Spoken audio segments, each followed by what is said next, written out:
नमस्कार विद्यार्थियों, मैं doctor D K Charan, associate professor, history department, government Lohia college Churu. कल हमने जो पढ़ा था वो था कि यूरोपीय शक्तियों का भारत में आगमन। वैसे तो कल हमने यह बात की थी कि भारत में प्राचीन काल से ही विदेशी लोग आते रहे, जिसमें विदेशी व्यापारी भी थे, विदेशी पर्यटक भी हैं, विदेशी जो धर्म प्रचारक हैं वो भी हैं, धर्म के जिज्ञासु लोग भी हैं और आक्रमणकारी भी हैं। ये सब लोग बड़े प्राचीन काल से भारत में आ रहे थे, इसकी हमने कल बात की। और उसी क्रम में यूरोप के लोग भी यहाँ पर आए, जिनमें सबसे पहले पुर्तगाली भारत में आए। और कल मैंने बताया था कि पुर्तगाली भारत में 1498 में आ गए थे और सबसे बाद में भारत से गए। और स्वतंत्र भारत की जो उस समय सरकार थी, जिसके प्रधानमंत्री थे पंडित जवाहरलाल नेहरू जी ने शक्ति के द्वारा हमारी जो सशस्त्र सेनाएं हैं, उस सैनिक कार्रवाई के द्वारा पुर्तगाल को 1961 में खाली करवाया था। पुर्तगाल के बाद जो अगली जाति भारत में आती है, पुर्तगालियों के बाद में, वो जाति है डच। हमने जब पुर्तगालियों के भारत आने की बात की थी तो उस समय यह बात भी हुई थी कि पुर्तगाली जो है वो कैथोलिक चर्च के अनुयायी थे और कैथोलिक चर्च के पोप ने पुर्तगालियों और स्पेनिश को भारत और एशिया के जो अन्य दक्षिणी पूर्वी हिस्सा है उस तरफ, उन समुद्रों में व्यापार करने के एकाधिकार प्रदान किए थे। लेकिन नीदरलैंड, जिसको हम हॉलैंड भी कहते हैं, जो कि कैथोलिक नहीं था, वो प्रोटेस्टेंट।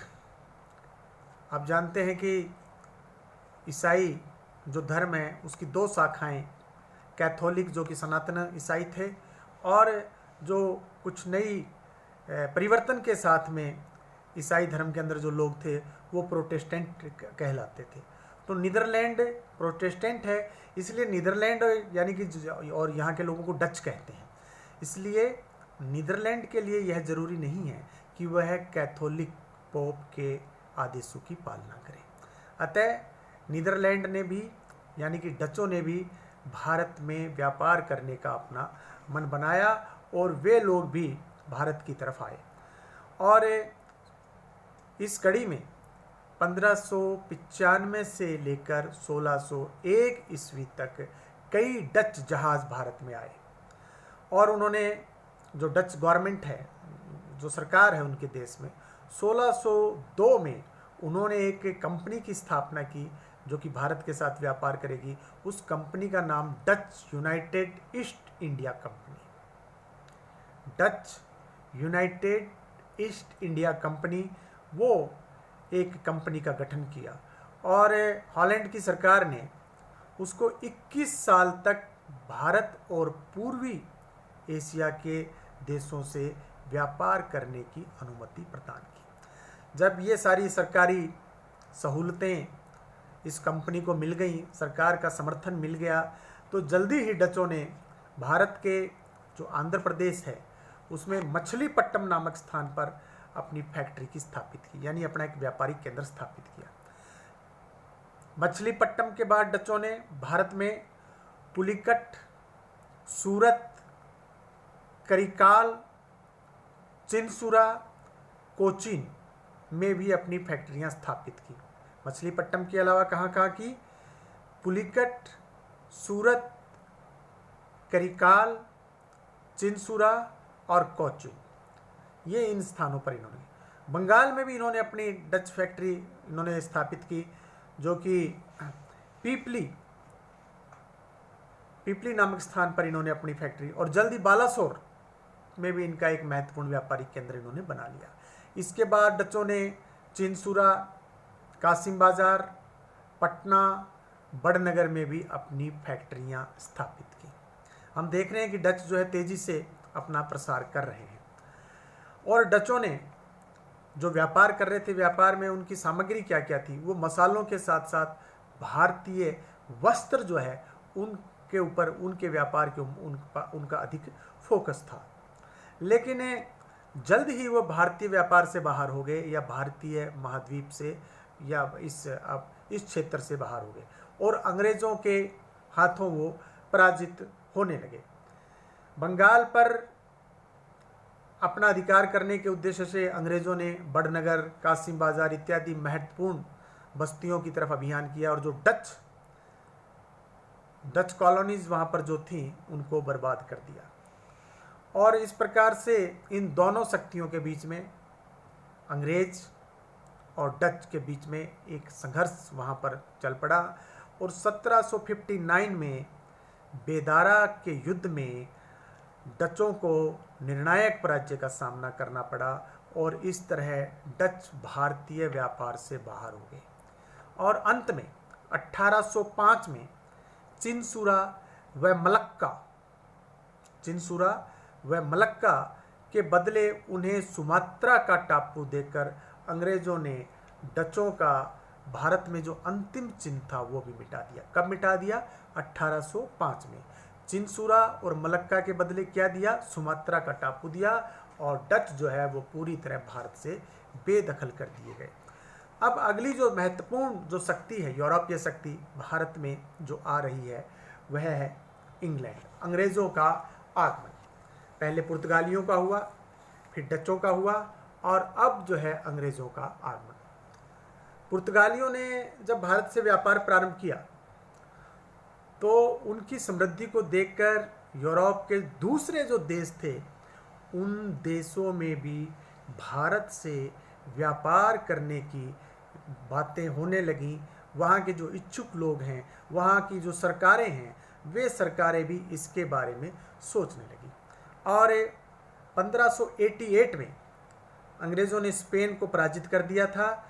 जब स्पेन को पराजित कर दिया तो अब अंग्रेज़ों को लगने लगा कि अब भारत में उनको रोकने वाला कोई नहीं है, वो भारत के अंदर जो है प्रवेश कर सकते हैं। अब जब ये अंग्रेज़ सब सोच रहे हैं, ये सारा घटनाक्रम उधर हो गया 1588 में, तो दो अंग्रेज़ जो कि पहल भारत में आए और यहाँ के शासकों से मिले, उनका उल्लेख करना भी आवश्यक है। पहला है थॉमस स्टेफेंस, जो कि 1579, ये जब अंग्रेज़ों ने स्पेन को पराजित किया वो 1588 था, ये 1579, यानी कि उससे पहले ये 1579 में आए, और उस समय भारत में अकबर का शासन था। और लगभग उसी समय थोड़ा अंतराल पे रॉल्फ फिच भी उसी समय आया, जिसने तो अकबर से मुलाकात भी की। और ये जो दोनों लोग गए, इन्होंने भारत की सभ्यता के बारे में, यहाँ की संस्कृति के बारे में, यहाँ की राजनीति के बारे में, यहाँ की आर्थिक स्थिति के बारे में, यहाँ के भूगोल के बारे में, यहाँ के लोगों का बिहेवियर कैसा था, उस बिहेवियर के बारे में इन दोनों लोगों ने अपने जो वृत्तांत जो लिखे, ये वृत्तांत इनके जो दोनों के अकाउंट्स हैं, इन दोनों ने जो लिखा है, थॉमस स्टेफेंस ने और रॉल्फ फिच ने, इन दोनों के यात्रा वर्णन अंग्रेज़ व्यापारियों के काफ़ी काम के रहे।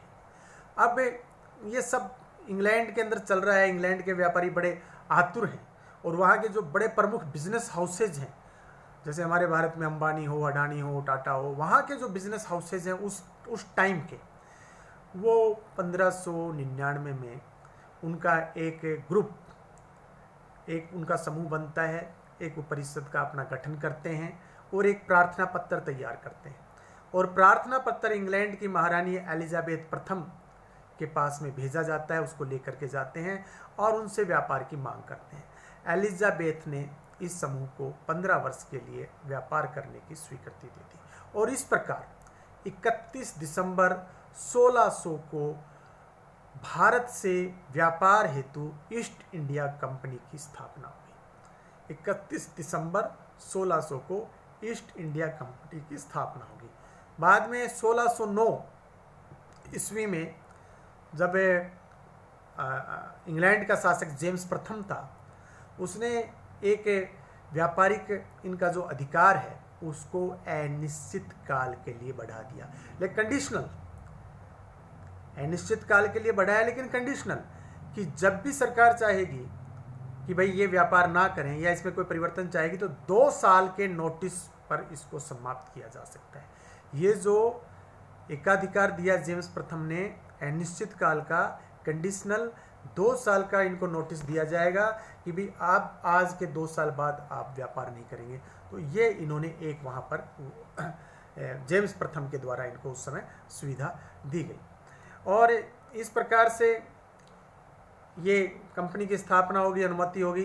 तो भारत में कंपनी का जो पहला जो व्यापारिक जहाज है वो 1608 में सूरत पहुंचा और इस जहाज का नाम था हेक्टर। हेक्टर नाम का जहाज 1608 में सूरत पहुंचा, जो कि ईस्ट इंडिया कंपनी का पहला व्यापारिक जहाज था। इस जहाज का कप्तान था विलियम हॉकिंस और वह आगरा गया और उस समय का जो हिंदुस्तान का जो सम्राट था जहांगीर से इसने मुलाकात की और अपने सम्राट जेम्स प्रथम का एक पत्र, एक लेटर वो जहांगीर को सौंपा, जिसमें कुछ बिजनेस डीलिंग्स की बात थी। लेकिन उस समय पुर्तगाल के जो व्यापारी हैं, पुर्तगाल के जो अधिकारी हैं, उनका यहाँ पर वर्चस्व है और इनको अंग्रेज़ों को जहांगीर के दरबार में कोई बहुत सफलता जो है यहाँ पर नहीं मिली। लेकिन कालांतर में हॉकिंस ने पराजय नहीं मानी, कालांतर में हॉकिंस को व्यापारिक सुविधाएं मिल गई और वो अपने मिशन में सफल रहा। हॉकिंस के बाद 1611 में मिडलेटान सूरत में एक दूसरा एक जो जहाज है इनका वो पहुंचा। 1611 में दूसरा जहाज पहुंचा और वहाँ के जो मुगल सूबेदार है उसकी अनुमति प्राप्त कर ली और उसकी अनुमति से ये जहाज़ वहाँ पर आ गया। 1612 में कैप्टन बेस्ट के नेतृत्व में एक जहाजी बेड़े ने पुर्तगालियों को, एक आपस में इनका युद्ध हुआ, उस पुर्तगालियों को इन्होंने पराजित किया। कब पराजित किया? 1612 में। और किसके नेतृत्व में? कैप्टन बेस्ट के नेतृत्व में अंग्रेज़ों ने पुर्तगालियों को पराजित किया और यह एक टर्निंग पॉइंट था, यह एक निर्णायक बिंदु था और भारत में पुर्तगालियों की अजेयता का जो एक मिथक चल रहा था कि भाई ये जो विदेशी शक्तियां हैं इनमें पुर्तगाली श्रेष्ठ हैं और ये अपराजय हैं, इस प्रकार का जो एक मिथक था वो मिथक टूट गया और अंग्रेज़ों की मुगल दरबार में प्रतिष्ठा में वृद्धि हुई। 1613 में जहांगीर ने शाही फरमान के द्वारा सूरत में अंग्रेज़ों को अपनी फैक्ट्री स्थापित करने की अनुमति प्रदान कर दी। 1613 में अंग्रेज़ों को अपनी फैक्ट्री कहाँ स्थापित कर सकते हैं? सूरत में। वो सूरत जहाँ पर अंग्रेज़ों का पहला व्यापारिक जहाज़ हेक्टर आकर के रुका था। कब रुका था? 1608 में। वहाँ 1613 में व्यापारिक फैक्ट्री लगाने की अनुमति भी इनको मुगल सम्राट जहांगीर से मिल गई। अब यद्यपि इससे पहले 1611 में मछलीपट्टनम में ये अपनी फैक्ट्री स्थापित कर चुके थे, लेकिन जहांगीर की अनुमति से जो फैक्ट्री इनकी स्थापित हुई है वो 1613 के अंदर हुई है। 1615 में ब्रिटेन का जो शासक है जेम्स प्रथम, उसका एक और दूत जिसका नाम है सर टॉमस रो, जेम्स प्रथम का एक अन्य राजदूत जिसका नाम सर टॉमस रो, वह आया और 1616 ईस्वी में अजमेर में, जबकि जहांगीर गया हुआ था, अजमेर में जाकर के उसने मुगल सम्राट जहांगीर से मुलाकात की। किसने की? सर टॉमस रो ने। किसका राजदूत है? इंग्लैंड के शासक जेम्स प्रथम का ये राजदूत है और वहाँ बातचीत की और कंपनी के लिए व्यापारिक सुविधाएं प्राप्त करने में यह सफल रहा। 1632 में गोलकुंडा के सुल्तान से इन्होंने, अंग्रेज़ों ने 500 पाउंड वार्षिक के बदले गोलकुंडा के सभी बंदरगाहों के एकाधिकार प्राप्त कर लिए। 1632 में गोलकुंडा के सुल्तान से 500 पाउंड वार्षिक किराया हम देंगे और आपके जो बंदरगाह हैं इनका हम इस्तेमाल करेंगे। ये एकाधिकार प्राप्त कर लिए।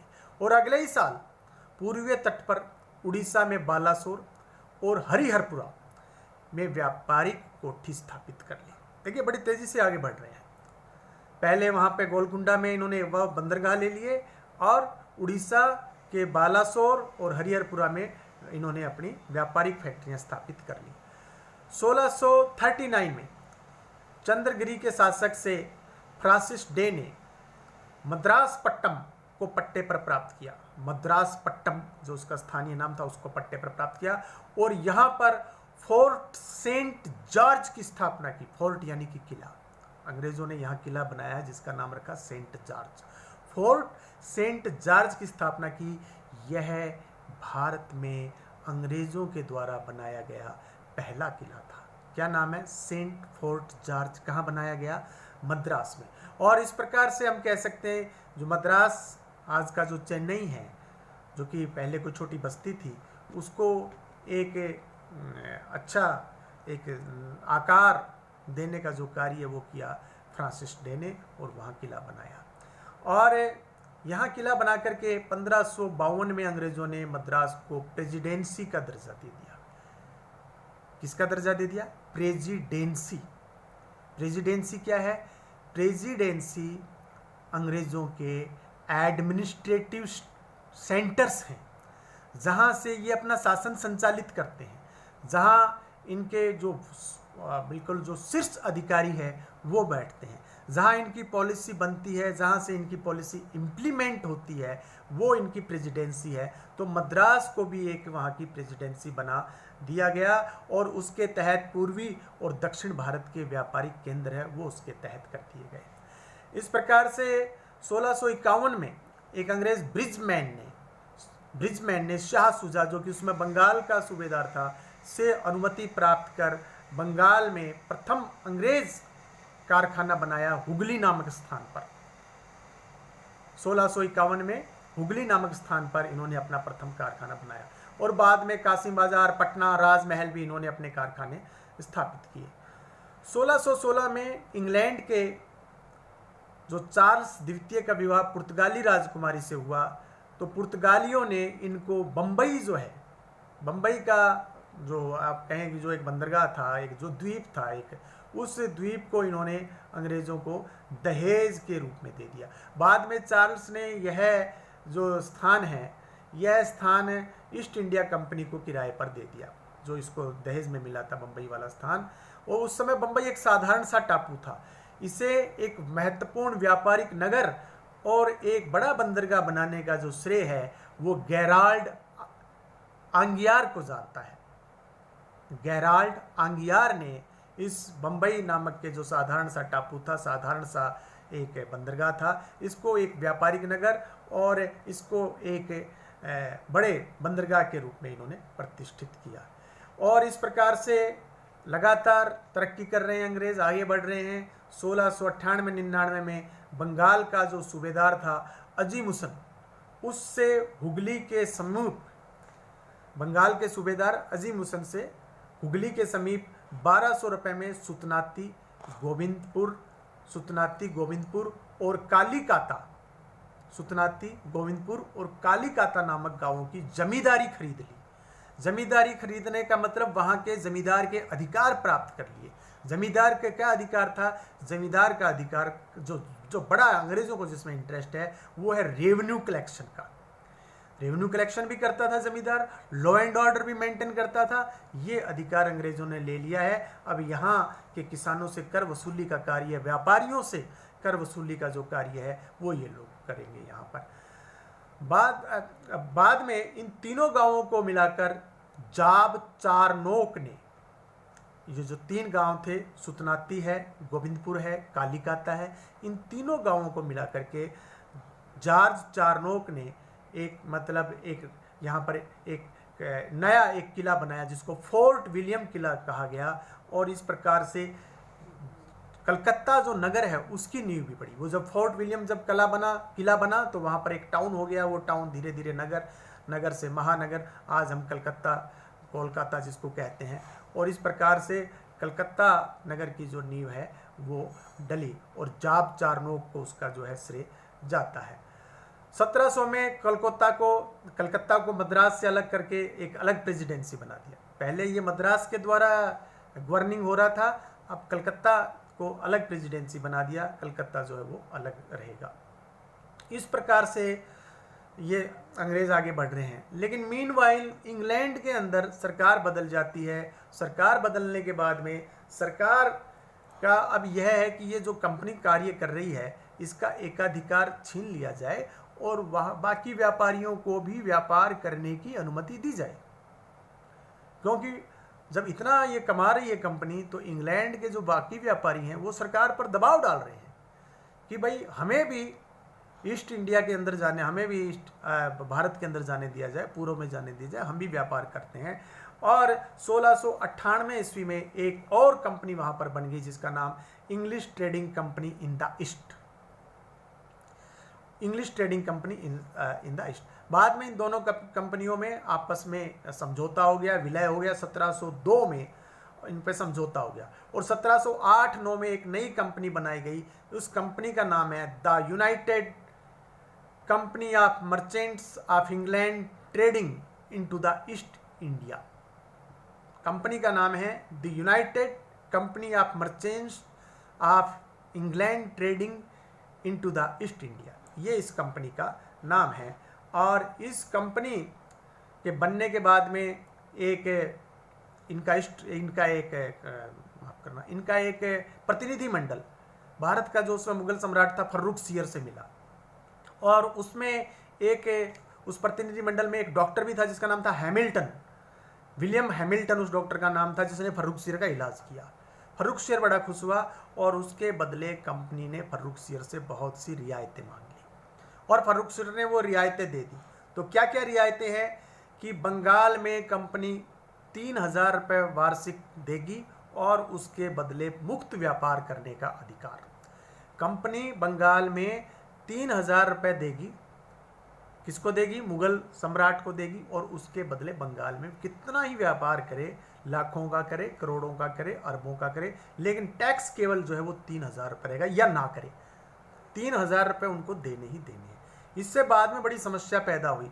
अंग्रेज़ों ने जो है, अंग्रेज अधिकारियों ने जिनको फ्री पास की सुविधा थी कि अब वो फ्री पास उनको मिलता था कंपनी की तरफ से, वो दिखा देते थे तो कर नहीं लगता था। उन्होंने वो फ्री पास भारतीय व्यापारियों को बेचना प्रारंभ कर दिया, जो बाद में बंगाल के शासकों और कंपनी के जो अधिकारी हैं इनके बीच में एक संघर्ष का कारण बना। दूसरी सुविधा इन्होंने प्राप्त की कि कंपनी कलकत्ता के आसपास जितनी चाहे भूमि किराए पर ले सकती है, कि जितनी भी चाहे वहां पर लीज पर किराए पर भूमि ले सकती है। तीसरी, सूरत में भी 1000 रुपये वार्षिक के बदले कंपनी कर मुक्त व्यापार कर सकती है। वहाँ बंगाल में भी ले ली, सूरत में भी ले ली। और चौथा बड़ा महत्वपूर्ण कि कंपनी बम्बई में अपने सिक्के ढाल सकती है। बम्बई की टकसाल, कंपनी ने बम्बई में अपनी टकसाल स्थापित कर ली और वो सिक्का जो है कंपनी ढाल सकती है। ये अपनी मुद्रा जारी करने की ये भी उन्होंने मुगलों से परमिशन ली। ये कुछ विशेष सुविधाएं प्राप्त कर ली, जिसको इतिहासकारों ने, एक अंग्रेजी इतिहासकार हुए और उन्होंने इसको कंपनी का मैग्ना कार्टा कहा है कि ये कंपनी का जो है एक बहुत बड़ी जीत थी यहाँ पर, और वो जो जीत है उससे कंपनी को बहुत आगे लाभ मिला। इसी कड़ी में एक और यूरोपीय जाति भारत में आती है जिसका नाम है डेनमार्क। देश है यूरोप, डेनमार्क उनका आगमन। डेनमार्क ने 1616 में ईस्ट इंडिया कंपनी की स्थापना की और उनका केंद्र जो है वो त्रंकोबार था। त्रंकोबार जो कि तमिलनाडु में है, वहाँ उनका केंद्र था। और इनका एक केंद्र बंगाल में था जिसका नाम सेरामपुर। लेकिन इस जो डेनमार्क से ये जो कंपनी आई है ये व्यापार कम कर रही है और ये धर्म प्रचार का कार्य ज़्यादा कर रही है। यही इनकी असफलता का कारण था। और 1845 में इन्होंने अपना जो व्यापार है वो अंग्रेजों को बेच दिया। डेनमार्क से जो लोग आए, जिन्होंने 1616 में कंपनी स्थापित की थी, कोई बहुत अधिक भारत के अंदर वो अपना व्यापार नहीं फैला पाए क्योंकि उनकी रुचि धर्म प्रचार में ज़्यादा थी। और अंततः 1845 में अंग्रेजों ने उनसे व्यापारिक अधिकार खरीद लिए। तो इस प्रकार अभी तक हमने यूरोपियन का भारत में आगमन, डच का भारत में आगमन, मैं रिपीट कर रहा हूँ, यूरोपीय जातियों में पुर्तगालियों का भारत में आगमन, डच का भारत में आगमन, इंग्लिश का भारत में आगमन और डेनमार्क के लोगों का भारत में आगमन, ये अपन ने किया है। शेष अगले व्याख्यान में। धन्यवाद।